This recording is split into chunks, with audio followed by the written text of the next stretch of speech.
Halo Reach was the game to introduce armor abilities to the Halo series. Instead of every player being the same, they were now all a little different, whether using the sprint ability allowing them to move faster, the jetpack ability allowing them to fly, or armor lock. Armor lock allows the user to lock up their armor, preventing any movement but also preventing any damage, allowing them on-hand invincibility for any situation they choose. Sounds good, right? You've never been more wrong about anything in your entire life.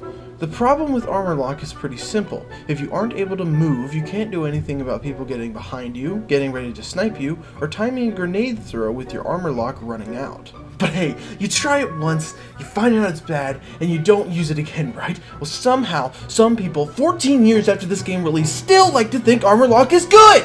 Every single time they die, they hold on to armor lock for as long as possible to stall the inevitable, and then they die. They come up to you, armor lock in your face, get taken advantage of, and die. And they never learn.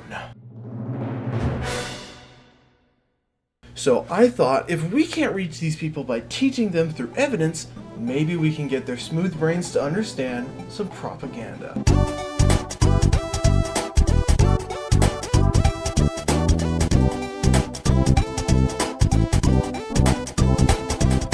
To start off this process, we need some examples to emulate. I went with the Obama Hope campaign poster for one source of inspiration because I like the way the colors are done and I like how vibrant it is to catch your eye. I then went with those drug PSA posters you see sometimes for their particular delivery of information. Mirth is bad for you and everyone you love! I'm sure we all feel plenty bad for Tobuscus circa 2009, but this isn't exactly the vibe I'm going for. This is much more my speed. This one's got a good bit of humor to it as well. The way it's almost structured like an ad with bright colors and that exclamation mark to really sell you on it, it feels very sarcastic. This is the sort of thing we're looking for. Not the cover of Saw. Using these two posters as our inspiration, we can already see that our poster will be colorful and sarcastic, which is good because this isn't really meant to be taken seriously. Hopefully, this will work. With the inspiration phase out of the way, it's time to start making our poster. First, I'll need a couple screenshots of the aforementioned fools so I can show the before and after of using armor lock. These two will do nicely, especially considering the source clip. And so now we have a good example of armor lock getting you killed for our poster. The problem now becomes, how are we going to make these look like our inspiration images? For the colors to look like they do in the Obama poster, these graphics won't do. So I ported the images into Adobe Illustrator to use the nifty image tracing ability, which made them look more blotchy. I like how these turned out, and now with two good images for the project, the only thing left was the organization and coloring.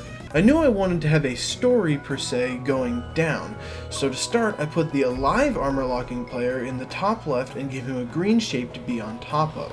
I then made a blue shape to the right to fill up the space. This is where I'll put the initially sarcastic text before changing the whole thing to black for the next part.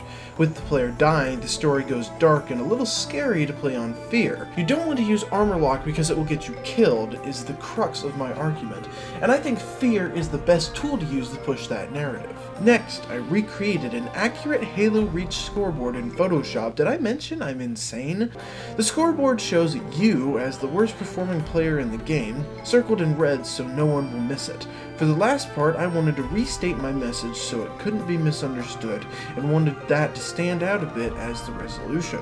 So I made a gradient to shift between the two colors and made the bottom one lighter so as to put black text on it. And with that, my organization was finished. The next part is a bit tricky. Coming up with a catchy slogan that people will remember isn't easy, and neither is the font choice for each bit so that it's properly impactful. I started thinking of font choices for the scary bit first, as I thought that that would be the hardest, since who gets scared because of a font? So I asked myself, what's the scariest font I've ever seen?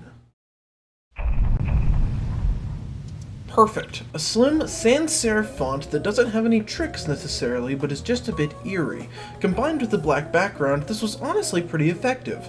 The next two fonts were a bit easier. One was just a bold font and the other a fancy one. The last font was a font I liked for the simplicity and have started using for a bit in other work. Now the slogan. How could I portray the idea of doing bad because of armor lock in a clever way? Well, the armor lock makes you unable to move and gives you heavy armor, and heavy things sink, all the way down to the bottom of the scoreboard. Now came the tricky part. deciding if this was right. Does this really portray the message I want it to? Did I do it to the best of my ability and not skimp out on anything? Are the color choices good? Who actually cares? The poster looks great! Surely this will convince idiots to never use armor lock again. Now all that's left is editing.